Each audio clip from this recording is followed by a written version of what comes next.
നമസ്കാരം.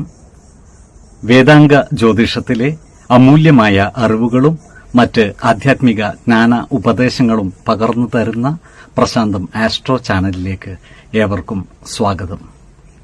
ഈ ചാനൽ ഇതുവരെയും സബ്സ്ക്രൈബ് ചെയ്യാത്തവർ ഇപ്പോൾ തന്നെ സബ്സ്ക്രൈബ് ചെയ്യുക. നോട്ടിഫിക്കേഷൻ ലഭിക്കുന്നതിനായി ബെൽ ബട്ടൺ അമർത്തുമല്ലോ. ഒപ്പം ചാനൽ ലൈക്ക് ചെയ്യുക, ഷെയർ ചെയ്യുക, കമൻറ്റ് ചെയ്യുക. കൊല്ലവർഷം 1200 ആണ്ടിലെ മിഥുന സംക്രമം തിരുവോണം നക്ഷത്രത്തിലാണ്. മിഥുനം 1-ാം തീയതിയിലെ ഗ്രഹനില അനുസരിച്ച് മേടം രാശിയിൽ ശുക്രനും, മിഥുനത്തിൽ സർവേശ്വരകാരകനായ വ്യാഴവും ആദിത്യനും ബുധനും, ചിങ്ങം രാശിയിൽ കുജനും കേതുവും, വൃശ്ചികത്തിൽ ഗുളികനും, മകരം രാശിയിൽ ചന്ദ്രനും, കുംഭത്തിൽ രാഹുവും, മീനം രാശിയിൽ ശനിയും സ്ഥിതി ചെയ്യുന്നു.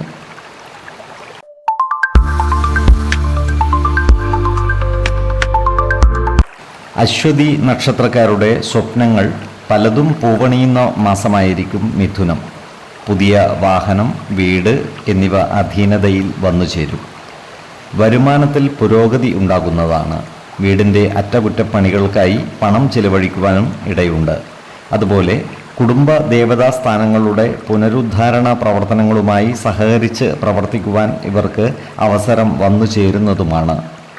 കുടുംബജനങ്ങളുമായി നല്ല സ്നേഹബന്ധം നിലനിർത്തി മുന്നോട്ട് നീങ്ങുവാൻ പരിശ്രമിക്കേണ്ടതുമാണ്. ഈ നക്ഷത്രക്കാരായ ഉദ്യോഗാർത്ഥികൾക്കും മറ്റു തൊഴിൽ അന്വേഷകർക്കും കാര്യങ്ങൾ അനുകൂലമാണ്. ഇവർക്ക് ജോലിയിൽ പ്രവേശിക്കുവാൻ അവസരം ലഭിക്കുന്നതുമാണ്. അവനവൻ്റെ ആത്മശക്തിയെ ഉപയോഗപ്പെടുത്തുവാനും ജീവിതത്തിൽ പുതിയ വഴികൾ തേടുവാനും ഈ മാസം ഈ നക്ഷത്രക്കാർക്ക് സാധിക്കുന്നതുമാണ്. ചില സ്ഥാനചലനങ്ങളും പരാജയങ്ങളും വന്നുചേരുവാനും സാധ്യതയുണ്ട്. എന്നാൽ അവയെല്ലാം അതിജീവിക്കുവാൻ ഇവർക്ക് സാധിക്കുന്നതുമാണ്. മറ്റുള്ളവരുടെ വഞ്ചനയ്ക്ക് പാത്രമാകാതിരിക്കുവാൻ പ്രത്യേകം ശ്രദ്ധിക്കേണ്ടതാണ്. വിദേശവാസത്തിനുള്ള യോഗവും കാണുന്നുണ്ട്. ആകർഷകമായ പെരുമാറ്റവും കൃത്യതയാർന്ന പ്രവൃത്തികളും കൊണ്ട് ജീവിതത്തിൻ്റെ ഉയരങ്ങളിലേക്ക് എത്തുവാൻ ഇവർക്ക് സാധിക്കുന്നതുമാണ്. 5, 12, 29 തീയതികൾ അനുകൂലമാണ്.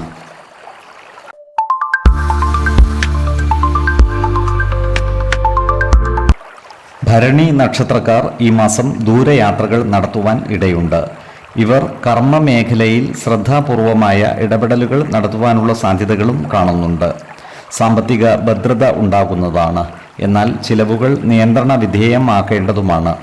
ഇവർ ഏർപ്പെടുന്ന കാര്യങ്ങളിലെല്ലാം ഈശ്വരാനുകൂല്യം ഉണ്ടാകുന്നതാണ്. ഏറ്റെടുക്കുന്ന ജോലികൾ കൃത്യമായി ചെയ്തു തീർക്കുവാൻ ഇവർക്ക് സാധിക്കുന്നതുമാണ്. പൂർവിക സ്വത്തുവകകൾ കൈവശം വന്നുചേരുവാനുള്ള യോഗവും ഇവർക്കുണ്ട്. മനസ്സുഖവും സ്വസ്ഥതയും ഇവർക്ക് കൈവരുന്നതുമാണ്. ഭൂമിയിൽ നിന്നും വാടക ഇനത്തിലും മറ്റും വരുമാനം വർദ്ധിക്കുന്നതുമാണ്. ദേവാലയങ്ങളും പുണ്യസ്ഥലങ്ങളും സന്ദർശിക്കുവാനുള്ള യോഗവും ഇവർക്ക് കാണുന്നുണ്ട്. മറ്റുള്ളവരാൽ വഞ്ചിതരാകാതിരിക്കുവാൻ പ്രത്യേകം ശ്രദ്ധിക്കേണ്ടതുമാണ്. ഇവർ ചില സ്ഥാനമാനങ്ങൾ നഷ്ടപ്പെട്ടു പോകാതിരിക്കുവാൻ പ്രത്യേകം ശ്രദ്ധിക്കേണ്ടതുമാണ്. ഇവർക്ക് ഭക്ഷണസുഖവും ശയനസുഖവും വസ്ത്രലാഭവും ഉണ്ടാകുന്നതാണ്. പല കാര്യങ്ങൾക്കുമായി ദൂരയാത്രകൾ ആവശ്യമായി വരുന്നതുമാണ്. സന്താനങ്ങളുടെ കാര്യത്തിൽ ഒരു പ്രത്യേക ശ്രദ്ധ പുലർത്തുന്നത് ഗുണകരമായിരിക്കും. 2, 18, 25 തീയതികൾ അനുകൂലമാണ്.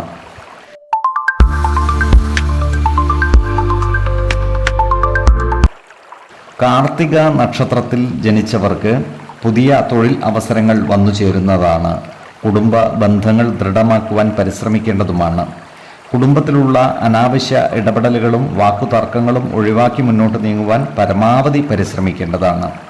വരുമാന വർധനവ് ഉണ്ടാകുമെങ്കിലും ചിലവുകളും വർദ്ധിക്കുന്നതാണ്. സാമ്പത്തിക കാര്യങ്ങൾ കൈകാര്യം ചെയ്യുമ്പോൾ ജാഗ്രത പാലിക്കുന്നത് ഗുണകരമായിരിക്കും. പൂർവിക സ്വത്തുവകകൾ കൈവശം വന്നു ചേരുന്നതാണ്. അതിനാൽ അത്തരം സ്വത്തുവകകൾ ഭാഗം വെച്ചു കിട്ടാനുള്ളവർക്ക് അതിനായി പരിശ്രമിക്കുന്നതിന് അനുകൂലമായ കാലവുമാണ്. കലാകാരന്മാർക്ക് ഈ മാസം വളരെ അനുകൂലമാണ്. പ്രത്യേകിച്ചും ചിത്രകലയുമായി ബന്ധപ്പെട്ട് പ്രവർത്തിക്കുന്നവർക്ക് സമൂഹ മനസ്സിൻ്റെ അംഗീകാരം നേടിയെടുക്കുവാൻ സാധിക്കുന്നതുമാണ്. മേടക്കൂറിൽ വരുന്ന ഈ നക്ഷത്രക്കാർക്ക് ദ്രവ്യനാശവും നേത്രസംബന്ധമായ വ്യാധികളും വന്നു ചേരുവാനുള്ള സാധ്യതകൾ കാണുന്നുണ്ട്. അതിനാൽ അത്തരം കാര്യങ്ങളിൽ ജാഗ്രത പാലിക്കുന്നത് ഗുണകരമായിരിക്കും. സാമ്പത്തിക നേട്ടം ഉണ്ടാകുന്നതാണ്. ആഭരണങ്ങളും മറ്റും കൈവശം വന്നു ചേരുവാനുള്ള യോഗവും കാണുന്നുണ്ട്. ദൂരയാത്രകൾ ഇവർക്ക് ആവശ്യമായി വരുന്നതാണ്. എടവക്കൂറിൽ വരുന്ന ഈ നക്ഷത്രക്കാർക്ക് ധനനേട്ടവും സ്ത്രീജനങ്ങളുടെ സഹകരണവും ഉണ്ടാകുന്നതാണ്.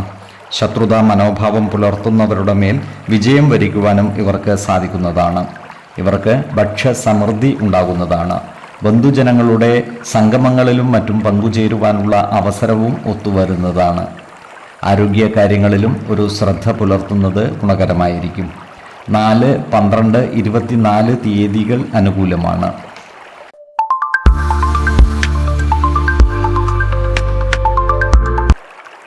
രോഹിണി നക്ഷത്രത്തിൽ ജനിച്ചവർക്ക് ധനനേട്ടം ഉണ്ടാകുന്നതാണ്. നിക്ഷേപങ്ങളിൽ നിന്നും ലാഭം പ്രതീക്ഷിക്കാവുന്നതുമാണ്. കുടുംബജനങ്ങളുമായി നല്ല ബന്ധം നിലനിർത്തുവാൻ ഇവർക്ക് സാധിക്കുന്നതാണ്. ഈ നക്ഷത്രക്കാരായ യുവജനങ്ങളുടെ വിവാഹ കാര്യത്തിൽ തീരുമാനമാകുന്നതാണ്. വിശ്വാസികളായവർക്ക് ജാതക പരിശോധന ചെയ്ത് വിവാഹ കാര്യത്തിൽ ഉചിത തീരുമാനം എടുക്കാവുന്നതുമാണ്. വിദ്യാർത്ഥികൾക്ക് പഠന പുരോഗതിയും പരീക്ഷാ വിജയവും ഉണ്ടാകുന്നതാണ്. ഉദ്യോഗാർത്ഥികൾക്ക് അപ്രതീക്ഷിതമായ ജോലി സാധ്യതകൾ ഒത്തുവരുന്നതുമാണ്. വീട്ടിൽ നിന്നും പണമോ ചില വിലപ്പെട്ട വസ്തുവകകളോ നഷ്ടപ്പെടുവാനുള്ള സാധ്യതകൾ കാണുന്നുണ്ട്. അതിനാൽ അത്തരം കാര്യങ്ങളിൽ ജാഗ്രത പുലർത്തേണ്ടതാണ്. മറ്റുള്ളവരുടെ കാര്യത്തിനായി ജാമ്യമോ മധ്യസ്ഥതയോ നിൽക്കേണ്ടി വരുന്ന സന്ദർഭങ്ങൾ ഒഴിവാക്കേണ്ടതാണ്. വർഷങ്ങളായി കാണാത്ത ചില വ്യക്തികളെ കണ്ടുമുട്ടുവാനുള്ള അവസരം ഇവർക്ക് വന്നു ചേരുന്നതാണ്. അതുപോലെ ദേവാലയങ്ങൾ സന്ദർശിക്കുന്നതിനുള്ള അവസരവും ഒത്തുവരുന്നതാണ്. ധനനേട്ടവും സ്ത്രീജന സഹായവും ഭക്ഷ്യസമൃദ്ധിയും സ്ഥാനലബ്ധിയും വന്നു ചേരുന്നതാണ്. ആരോഗ്യകാര്യങ്ങളിലും ഒരു ശ്രദ്ധ പുലർത്തുന്നത് ഗുണകരമായിരിക്കും. 7, 14, 27 തീയതികൾ അനുകൂലമാണ്.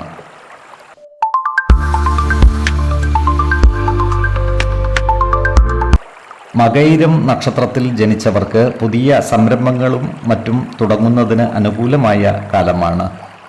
വരുമാന വർധനവ് ഉണ്ടാകുന്നതാണ്. എന്നാൽ ചിലവുകൾ നിയന്ത്രിച്ച് നിർത്തേണ്ടതാണ്. കുടുംബത്തിൽ എല്ലാവരുമായും നല്ല സ്നേഹബന്ധം നിലനിർത്തുവാൻ പരിശ്രമിക്കേണ്ടതാണ്. മാതാപിതാക്കളിൽ നിന്നും നല്ല സഹകരണം ഉണ്ടാകുന്നതാണ്. സന്താനങ്ങളുടെ കാര്യത്തിൽ ഒരു പ്രത്യേക ശ്രദ്ധ പുലർത്തേണ്ടതുമാണ്. പലതരം സുഖഭോഗങ്ങൾ അനുഭവിക്കുവാനുള്ള യോഗവും ഇവർക്കുണ്ട്. സർക്കാരിൽ നിന്നുള്ള ആനുകൂല്യങ്ങൾ ലഭിക്കുന്നതുമാണ്.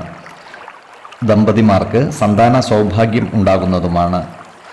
വാഹനങ്ങൾക്ക് റിപ്പയറുകൾ ആവശ്യമായി വരുന്നതാണ്. ഭൂമി ഇടപാടുകൾ നടത്തുമ്പോൾ നഷ്ടം വന്നു ചേരാതെ സൂക്ഷിക്കേണ്ടതുമാണ്. എടവക്കൂറിൽ വരുന്ന ഈ നക്ഷത്രക്കാർക്ക് ധനധാന്യ സമൃദ്ധി ഉണ്ടാകുന്നതാണ്. സ്ത്രീജനങ്ങളുടെ സഹായ സഹകരണങ്ങൾ ഇവർക്ക് ലഭിക്കുന്നതുമാണ്. ശത്രുതാ മനോഭാവം പുലർത്തുന്നവരുടെ മേൽ വിജയം വരിക്കുവാൻ സാധിക്കുന്നതുമാണ്. മിഥുനക്കൂറിൽ വരുന്ന ഈ നക്ഷത്രക്കാർ സാമ്പത്തിക കാര്യങ്ങൾ കൈകാര്യം ചെയ്യുമ്പോൾ ജാഗ്രത പാലിക്കേണ്ടതാണ്. ധനനഷ്ടം വന്നു ചേരാതെ സൂക്ഷിക്കേണ്ടതുമാണ്. ബന്ധുജന സംഗമങ്ങളിലും മറ്റും പങ്കുകൊള്ളുവാൻ ഇവർക്ക് അവസരം ഒത്തുവരുന്നതാണ്. എന്നാൽ ബന്ധുജനങ്ങളുമായി അനാവശ്യ വാക്കുതർക്കങ്ങളിൽ ഏർപ്പെടാതിരിക്കുവാൻ പ്രത്യേകം ശ്രദ്ധിക്കേണ്ടതുമാണ്. പുതിയ സ്ഥാനമാനങ്ങൾ വന്നു ചേരുന്നതാണ്. അതുപോലെ ധനധാന്യ സമൃദ്ധിയും ഇവർക്കുണ്ടാകുന്നതാണ്. 6, 13, 24 തീയതികൾ അനുകൂലമാണ്. ഓരോ വ്യക്തികൾക്കും ജനിച്ച സമയത്തെ അടിസ്ഥാനമാക്കിയുള്ള ജാതകത്തിലെ ഗ്രഹനില അനുസരിച്ച് ഗുണദോഷ ഫലങ്ങളിൽ ഏറ്റക്കുറച്ചിലുകൾ ഉണ്ടാകുന്നതാണ്.